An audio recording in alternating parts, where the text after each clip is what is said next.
Hello fellow pitch people, Greg here, and today I'm going to show you how to use a double exposure technique in Photoshop to help squeeze the most storytelling possibilities out of as little space as possible in your pitch deck.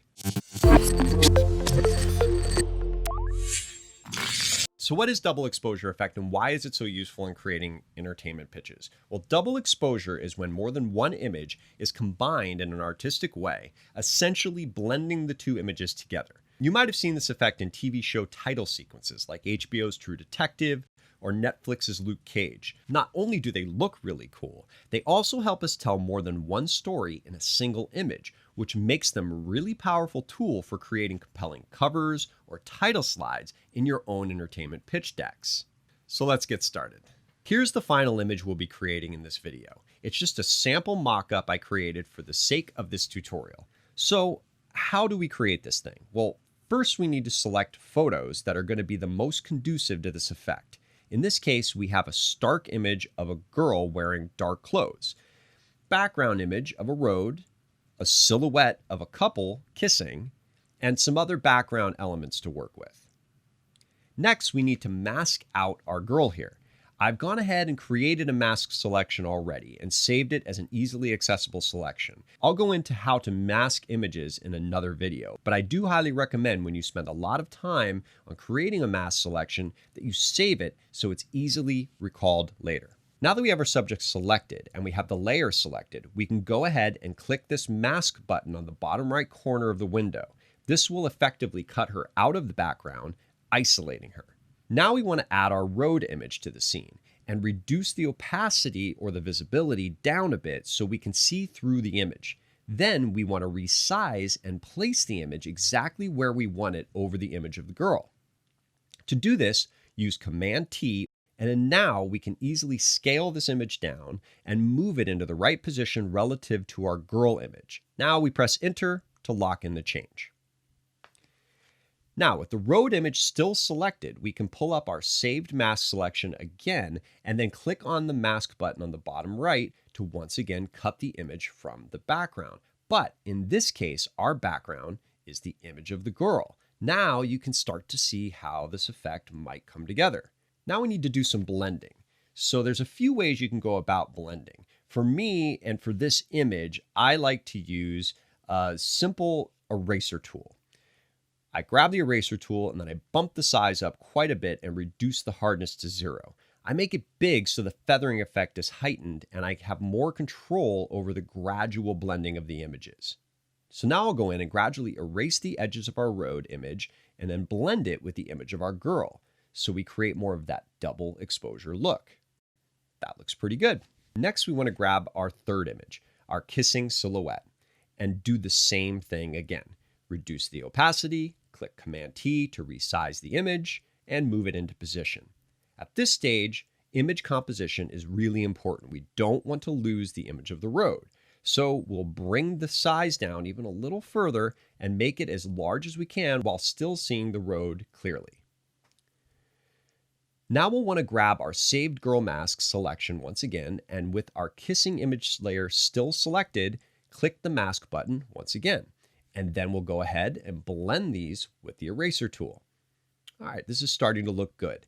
Next, we want to click down here to create a new layer group to pull all of these layers into, so we can duplicate this image over to our pitch materials canvas where we can start assembling all of our assets and still have control over the individual elements.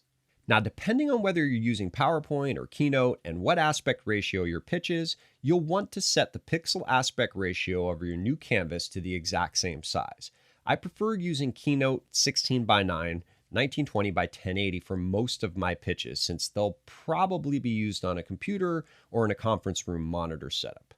I also like to bump the resolution up to 300 pixels per square inch just to make sure we don't lose any image quality after we export, and in case we need to resize anything in Keynote later. With the new canvas created, we'll head over to our girl image group and choose Duplicate by clicking and selecting it. Then select our new canvas to send it to. It might also help to save the new canvas at this point and name it if you're like me and you forgot to name it when you first created it. Now we'll zoom out a bit and use our Command T option to resize and move the image onto our new pitch deck canvas. Let me get rid of these guys real quick so we can see things a little clearer. Okay, now we want to go ahead and grab our background image. I just opened it in Photoshop, then selected the entire image and performed a copy paste, but you could always just drag and drop the image into your scene. Once again, I'll zoom out and resize this to fit. I want to make sure I can see the man in the distance and I still have room for my titles. Okay, that looks pretty good for now.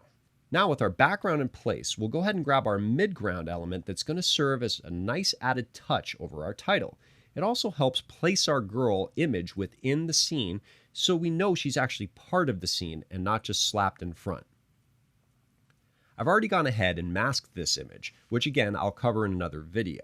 So once again, I'll place the image, use Command T to resize it, and then place it where I want it. Once I bring in the text, we'll do some final tweaks to placement before finalizing. So now I'll grab the title tool and start typing in my title. Then we'll place it just under the tree branches layer. Now you can see we need to adjust their position just a bit. And that's good. Next, I'll grab a second title tool and choose a different font. We'll type the title, then change the color. I like to use colors already found in my image for consistency. So I'll grab the mid-tone pink color from her lips. And there we go. Now it's pretty clear our show is more of a teen romantic drama or a thriller with this pink title. If it were more of an adult show or film, I might have gone with a different font or a different color for this example. Okay, one final touch here. I want these titles to stand out a bit more against the background, and so they feel a little more a part of the scene. So I'm going to double click their layer and open up the layer settings. Then I'm going to go down to the bottom and select drop shadow. Another pro tip here is you can actually click and drag your shadow to place it exactly where you want it while the drop shadow tool is selected. So after adjusting your spacing and your opacity, you can apply it. And once you apply it, it will remember those parameters for the next time you use the same tool. So we're going to apply that now to our top layer of text, and there you have it. Of course, there's more tweaking we can do with this image, like playing with saturation, colors, levels, and more. But the main point here is that creating double exposure images is not as difficult as a lot of people think it is. The hardest part is choosing the right images and making sure that all the layers blend well. That's all for this video. I hope it was helpful. I'm Greg, and as always, may the pitch be with you.